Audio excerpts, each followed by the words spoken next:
सुप्रभातम। आज हम कक्षा 10 संस्कृत प्रथम पाठ का सेनुसी का शेष भाग जो हमारा रह गया था वो पढ़ेंगे। 4 पद्य हो गए थे, आज हम 5वें पद्य से प्रारंभ करेंगे। सभी अपनी पुस्तकों को खोल लें एवं वीडियो को ध्यान से सुने और पढ़ें। तो चलिए प्रारंभ करते हैं 5वां पद्य। हरित तरुणाम ललित लतानाम माला रमणीया कुसुमावली समीर चालिता श्यामने वर्णिया नवमालिका रसालम मिलिता रुचिरम संगमनम शुचि पर्यावरणम।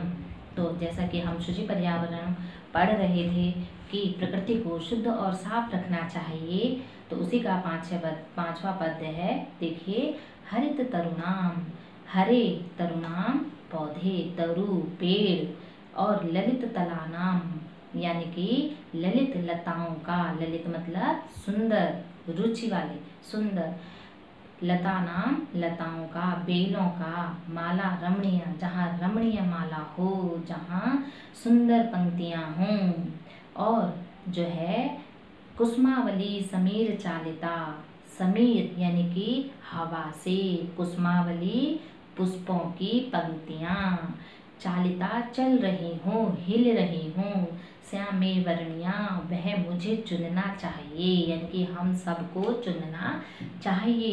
प्रकृति में हमें ऐसे स्थान को चुनना चाहिए और ऐसे मुझे वर्ण करना चाहिए। कैसी प्रकृति का? जहाँ पर हरित तरुणाम, हरे भरे तरु वृक्ष जो हों, और ललित लतानाम, ललित यानी कि सुंदर लताओं की माला रमणीय लग रही हो, सुंदर लग रही हो, और समीर चालिता हवा से हिलाई गई कुसुमावली, कुसुमावली मतलब पंक्तियाँ, और कुसुमा यानी कि पुष्पों की पंक्तियाँ जो है श्यामे, ऐसे पुष्पों की पंक्तियों वाले स्थान को वर्णिया में मुझे वर्ण करना चाहिए, चुनना चाहिए। नवमालिका रसालम मिलिता रुचिरम संगमनम शुचि पर्यावरणम। नवमालिका नई नई मालिका, लताएं, बेलें जो होती हैं वो सहारे के लिए किसी बड़े वृक्ष को आधार बनाती हैं, उस पर चढ़ करके फलित होती हैं, पुष्पित होती हैं। तो वही कवि ने कहा है कि रसालम, रसाल किसे कहते हैं? आम को। तो आम के वृक्ष पर नवमालिका मिल करके उसका रुचिर सुंदर संगम हो रहा हो, ऐसे स्थान को हमें वर्ण करना चाहिए, चुनना चाहिए। तो ऐसा स्थान कब मिलेगा? जब पर्यावरण शुद्ध, साफ, पवित्र होगा, तभी तो ऐसा स्थान मिलेगा। जब हम प्रदूषण की समस्या से क्या होंगे?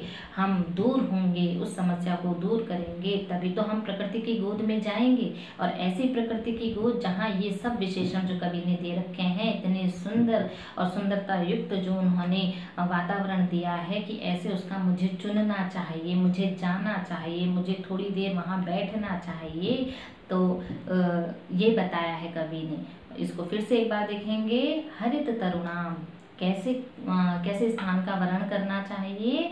हरित तरुणाम यानी कि हरे भरे वृक्षों के स्थान का, और जहाँ ललित लतानाम सुंदर लताओं की, माला रमणीय यानी कि माला सुशोभित हो रही हो, रमणीय सुंदर लग रही हो, और समीर चालिता जो कुसुमावली है, और हवा क्या बोलते हैं, जो पुष्पों की पंक्तियां हैं, जो पुष्पों की खिले हुए पुष्पों के, विकसित हुए पुष्पों का जो स्थान है, क्यारियां जो है, जहाँ जो हवा चल रही हो, समीर चालिता जहाँ पर हवा चल रही हो, और जब वो पुष्प हिलते हैं और खिलते हैं तो कितने सुंदर लगते हैं। ऐसे मैं वर्णिया स्यात्, मुझे वर्ण करना चाहिए, मुझे चुनना चाहिए।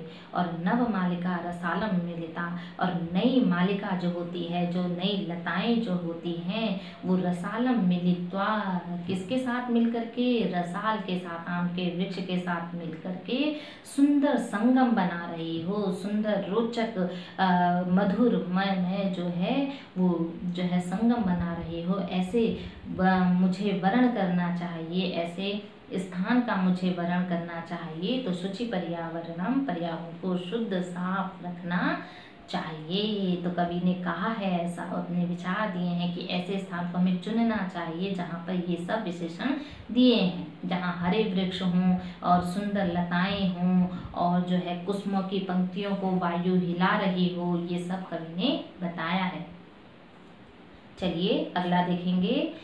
आई चल बंधो खगकुल कलरव गुंजित वन देशम, पुरकलरव समृत जनेभ्यो धृत सुख संदेशम, चाकचिक्य जालम नो कुर्याज जीवित रस हरणम शुचि पर्यावरणम।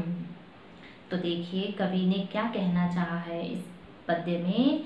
आई चल बंधो, हे भाइयों, हे बंधु, हे मानव, आई चल, अरे चलो, कहाँ चलो। अब ऐसे स्थान की बात कर रहा है कवि कि जहाँ पर प्रकृति ही प्रकृति हो और जहाँ पर सुंदरता ही सुंदरता हो, और ऐसे स्थान को उसने विशेषण दिया है कवि ने कि आई चल बंधो, आई चल बंधो, हे बंधु, चल यानी कि चलो। खग कुल कलरव, खग कुल, खग किसे कहते हैं, पक्षियों को, और कुल यानी कि उनके समूह का, कलरव यानी कि जो ध्वनि है, कलरव है मधुर उनका गुंजन है, जो ऐसे गुंजित वन देशम, ऐसे गुंजायमान वन देश की ओर चलो। पुर कलरव समृद्ध जनेभ्यो, पुर कलरव, पुर किसे कहते हैं, महानगरों को, शहरों के, कलरव से, कलरव, कलरव ऊपर भी आया है पहली पंक्ति में और नीचे भी आया है। पुर कलरव यानी कि महानगरों का कलरव, और खगकुल कलरव, दोनों में क्या अंतर है। खगकुल यानी कि पक्षियों के समूह का जो गुंजन होता है वो क्या होता है, मधुर होता है, और पुल कलरव यानी कि पुर का जो, नगर का जो शोर ध्वनि होती है वो कैसी होती है, वो कोलाहल वाली होती है। तो दोनों ध्वनियों में बहुत अंतर है। कलरव एक ही शब्द है लेकिन अर्थ इसके अलग हैं। तो पुर कलरव यानी कि महानगरों के, कलरव यानी कि शोर से जो है, संभ्रमित जनेभ्यो यानी कि जो व्यक्ति हैं वो संभ्रमित हो गए हैं, जो भ्रमित हो गए हैं, थक गए हैं, ऐसे व्यक्तियों को धृत सुख संदेशम, सुख संदेश को धारण करने के लिए चलो। चाकचिक्य जालम नो कुर्यात जीवित रस हरणम शुचि पर्यावरणम। चाकचिक्य जालम यानी कि चाकचिक्य, जो चकाचौंध भरी दुनिया है, चकाचौंध इसलिए कहा गया है कि वहाँ दिन में भी क्या लगता है, रात लगता है महानगरों के मध्य। तो चाकचिक्य जालम यानी कि चकाचौंध भरी, वो देखने में तो बहुत सुंदर लगती है लेकिन वो हमारे जीवन के रस का क्या कर रही हैं, हरण कर रही हैं। तो उनको हमारे कुर्यात जीवे रस हरणम, वो हमारे जीवन के रस को हर रहे हैं, क्या कर रहे हैं, नष्ट कर रहे हैं जीवन के रस को, हमारे जीवन को रस को वो कुर्यात कर रहे हैं। और चाकचिक्य जालम, जो चकाचौंध भरी दुनिया है, जो ये सुविधाओं वाली दुनिया है, जो ये प्रदूषण वाली दुनिया है, जो ये चकाचौंध भरी दुनिया है, वो जो है उसको हमारे रस का जो है, जीवन रस का हरण मत करने दो। फिर से देखेंगे कवि क्या कहना चाहते हैं। अय चल बंधु, कि अरे बंधु, अय चल यानी कि चलो, यानी कि चलो, कहाँ चलो, जहाँ खग कुल कलरव है, पक्षियों के शब्दों से, पक्षियों के कलरव से गुंजित वन देश की ओर चलो। गुंजायमान जो है वन देशम यानी कि वन देश की ओर चलो, वनों की तरफ चलो, प्रकृति की ओर चलो।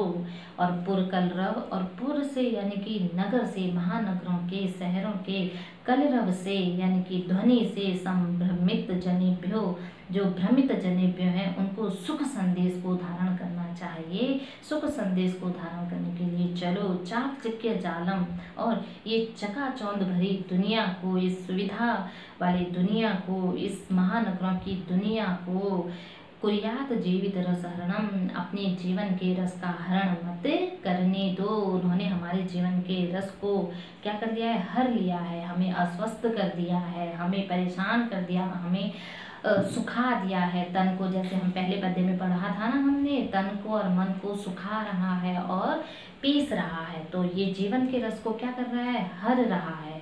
तो ऐसे जो है उसको अपने जीवन के रस को हरण मत करने दो। तो शुचि पर्यावरणम, पर्यावरण को शुद्ध साफ रखना चाहिए। ये हम सबका कर्तव्य है कि पर्यावरण को शुद्ध साफ रखना चाहिए। चलिए फिर अंतिम पद्य देखते हैं, 7वां। प्रस्तर तले लता तरु गुल्मो नो भवन्तु पिष्टाः, पाषाणी सभ्यता निसर्गे स्यान्न समाविष्टा, मानवाय जीवनम कामाय नो जीवन मरणम शुचि पर्यावरणम। अब कवि इसमें क्या कहना चाहता है?